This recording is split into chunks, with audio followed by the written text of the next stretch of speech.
Chers frères et sœurs, l'Évangile d'aujourd'hui nous présente une controverse au sujet du jeûne. Les disciples de Jean jeûnaient, tandis que Jésus et ses disciples ne jeûnaient pas. La réponse de Jésus est surprenante.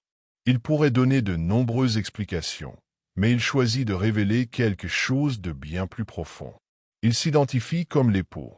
Nous contemplons ici une vérité centrale de la foi chrétienne. Le Christ est l'époux en qui Dieu et l'humanité sont unis. En lui, deux natures infiniment éloignées, le ciel et la terre, ont été unies dans les noces.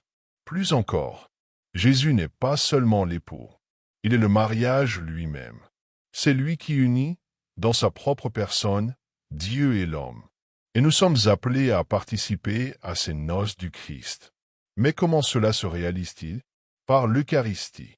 L'Eucharistie est le banquet des noces. C'est là que nous rompons le jeûne et que nous nous unissons intimement à Dieu. Lorsque nous communions, tant que l'apparence du pain demeure dans notre corps, il existe un contact réel entre le corps du Christ et notre corps, entre l'âme du Christ et notre âme. Par l'humanité divine de Jésus, nous entrons dans une union profonde avec Dieu lui-même. C'est pourquoi nous devons réfléchir toujours davantage au mystère de l'Eucharistie. Il est le mystère de l'union de l'homme avec Dieu. Mais soyons honnêtes. Bien souvent, nous communions mal. Nous recevons la communion et retournons à notre place, sans réaliser qui nous avons reçu. Il n'est pas possible de communier sans attention, sans intimité, sans amour. De même qu'une épouse n'ignore pas la présence de son époux.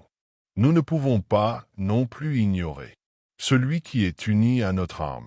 À la messe, le prêtre proclame « Heureux les invités au repas du Seigneur ». Quel est ce repas? Ce sont les noces de l'agneau.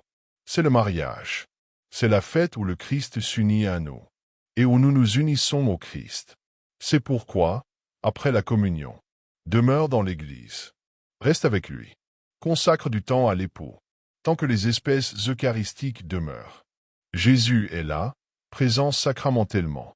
C'est le temps de l'intimité, le temps de l'amour. Alors seulement la communion devient vraiment nourriture spirituelle, force pour l'âme, le pain des forts. C'est lui qui nous donne la force pour quelque chose d'extraordinaire. Aimer, en grandissant dans la foi, l'espérance et la charité, nous parviendrons aux noces définitives, aux noces éternelles de l'agneau dans le ciel. Que Dieu te bénisse.